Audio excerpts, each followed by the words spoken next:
Hello Noakhali, হাতের তালি মুখে বলি এক নামে নোয়াখালী। আজকে নোয়াখালী জেলার আসল সৌন্দর্য দেখবো, তো চলুন একসাথে দেখা যাক।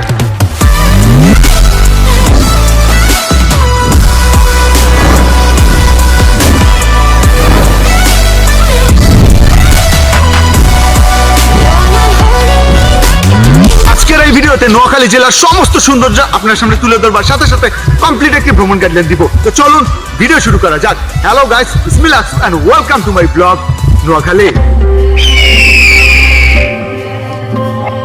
নোয়াখালী বাংলাদেশের অন্যতম জনপ্রিয় এবং সুন্দর একটি জেলার নাম। নোয়াখালী জেলার প্রাচীন নাম ছিল ভুলুয়া।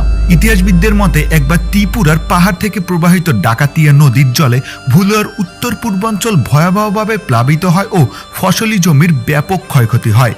এই অবস্থা থেকে পরিত্রাণের উপায় হিসেবে 1660 সালে একটি বিশাল খাল খনন করা হয়, যা পানির প্রবাহকে ডাকাতিয়া নদী হতে রামগঞ্জ, সোনাইমুড়ি ও চৌমনি হয়ে মেঘনা নদী এবং ফেনী নদীর দিকে প্রবাহিত করে। এই বিশাল নতুন খালকে নোয়াখালীর আঞ্চলিক ভাষায় নোয়াখাল বলা হতো, আর অনেকের ধারণা মতে এই নোয়া থেকে নোয়াখালী নামের উৎপত্তি হয়েছে।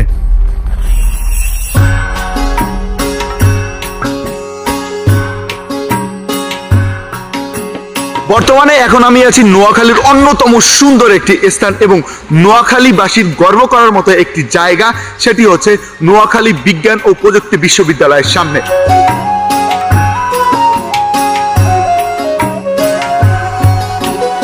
নোয়াখালী বিজ্ঞান এবং প্রযুক্তি বিশ্ববিদ্যালয় হচ্ছে নোয়াখালী জেলা শহর থেকে 8 কিলোমিটার দূরে অবস্থিত সোনাপুরে এবং সুবর্ণচর যে রাস্তাটা আছে সেই রাস্তাটার পশ্চিম পাশে।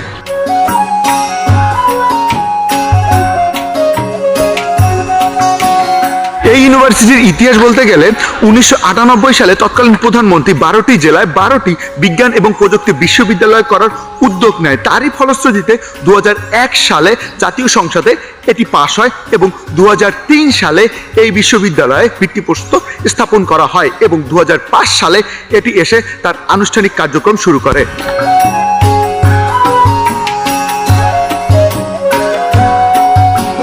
আসলে নোয়াখালী বিজ্ঞান এবং প্রযুক্তি বিশ্ববিদ্যালয় অনেক সুন্দর। আপনি যদি এখানে আসেন, গ্রাম্য একটা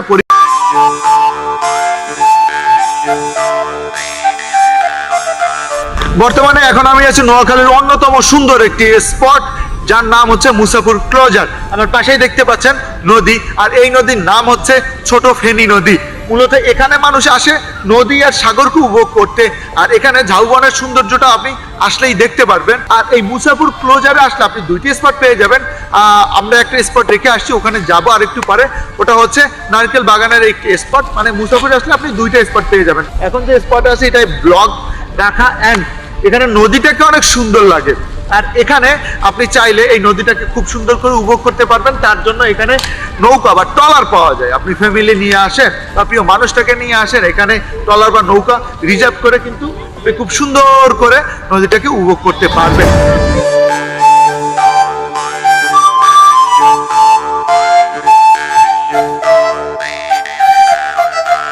এখানে আর একটা বিষয় আমার কাছে বেশ দারুণ লেগেছে বা সুন্দর লেগেছে, আসলে চোখে দেখতে সুন্দর লাগে, সেটা হচ্ছে আমার পিছনে দেখুন ছোট ছোট ছোট ছোট অনেক রকমের হচ্ছে ঘর রয়েছে বা অনেকগুলো ঘর রয়েছে, যেগুলো একটু মাটির উপরে নির্মিত। কারণ হচ্ছে বর্ষাকালে তো পানি আসে, পানিতে ওই যেন ঘরগুলো হচ্ছে ডুবে না যায় এ কারণ।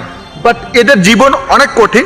এরা হচ্ছে যারা একেবারে ভূমিহীন বা যাদের ঘরটর নেই, তারা কিন্তু এখানে এসে থাকে। যদি নোয়াখালী বেড়াতে আসেন বা নোয়াখালীতে যদি ভ্রমণ করতে আসেন, অবশ্যই অবশ্যই এখানে আসবেন। এখানে এসে সময় কাটাবেন, দেখবেন ভালো লাগছে।